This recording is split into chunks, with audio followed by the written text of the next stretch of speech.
Amigas y amigos, ¿cómo se encuentran? Espero que muy bien. En los últimos meses los trabajadores asalariados han vivido momentos muy difíciles, ya que el problema de salud pública, provocado por la enfermedad del COVID-19, ha obligado a los empresarios a prescindir de personal a su cargo,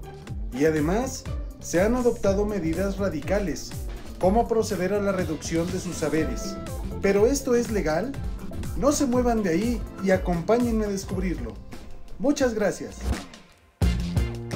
La acción de rescisión se traduce legalmente en dejar sin efectos un acto jurídico, un contrato o un negocio, es decir, romper de manera voluntaria y unilateral un vínculo jurídico.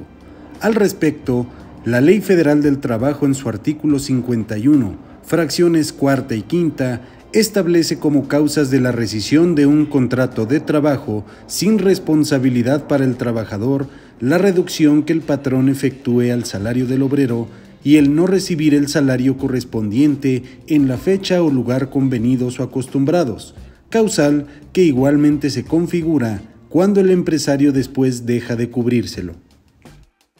Una vez actualizada dicha causal, el trabajador debe separarse de su trabajo dentro de los 30 días siguientes a la fecha en que se dé cualquiera de las dos causas mencionadas. Asimismo, cuenta con derecho para que el patrón lo indemnice, ya que esa conducta desde luego que afecta al empleado, pues varía injustificadamente sus condiciones de trabajo, lo que se traduce en un perjuicio personal de tal manera que ese hecho hace imposible el cumplimiento de la relación laboral tal y como ésta se contrató.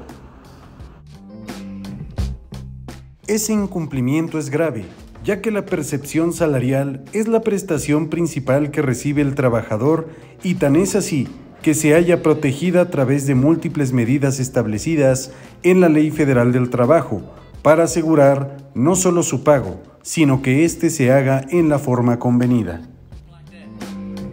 De ese modo, la Suprema Corte de Justicia de la Nación determinó que la causal de rescisión en la cual el patrón reduce el salario de ningún modo exige la demostración de otros elementos, como que ante la reducción del salario se demuestre que el trabajador realizó gestiones para lograr el pago completo del mismo y que el patrón se negó a cubrírselo de manera completa, pues tales elementos no existen en el derecho positivo mexicano. Además, el artículo 784 de la Ley Laboral establece los casos en que al patrón corresponde la carga de la prueba, entre otros, para acreditar el monto y pago del salario, sin que este precepto establezca excepción alguna.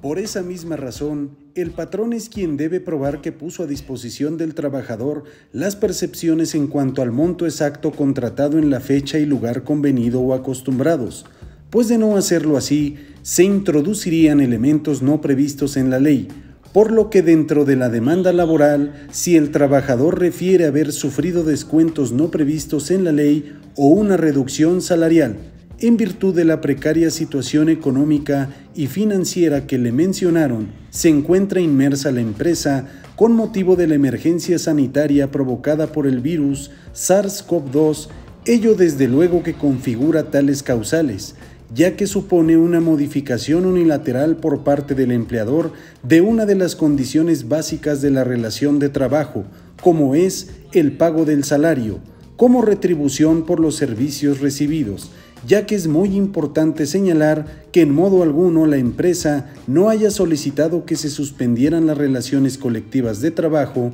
dada la precaria situación económica de ella como demandada.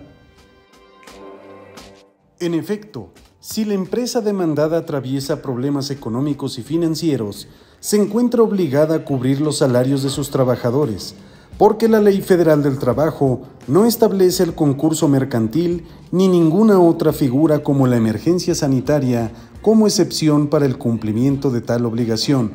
por lo que al probarse plenamente la actualización de esa causal, el patrón debe indemnizar al trabajador en términos del artículo 50 de la Ley Federal del Trabajo, ya que de acuerdo con la naturaleza de la contratación procederá la indemnización correspondiente. Por ejemplo, En el caso de que la relación laboral fuera por tiempo indeterminado, consistirá en 20 días de salarios por cada uno de los años trabajados, el importe de 3 meses de salario, así como el pago de salarios vencidos e intereses, en términos del diverso precepto 48 de la ley laboral. Ello independientemente de que la condena debe abarcar igualmente el pago de los conceptos de prima de antigüedad, aguinaldo, vacaciones, prima vacacional en sus partes proporcionales y salarios devengados, así como las diferencias salariales no cubiertas entre el salario originariamente percibido y sus reducciones ulteriores. No debe perderse de vista que la indemnización tiene como finalidad resarcir al trabajador por verse en la necesidad de romper el vínculo jurídico con motivo de las conductas del patrón que atentan contra su dignidad, salud o nivel económico y hacen difícil continuar con la relación de trabajo, por lo que, para contar con derecho al pago de la misma, debe acreditarse que al momento de presentar la demanda se encuentra separado de la fuente de empleo, porque el ejercicio de esa acción implica su intención de romper con el vínculo laboral, debiendo ofrecerse como pruebas documentales, entre otras, y de ser posible, el contrato de trabajo, la acreditación como empleado de la negociación y los últimos recibos de pago documentados de donde puedan desprenderse las reducciones salariales percibidas.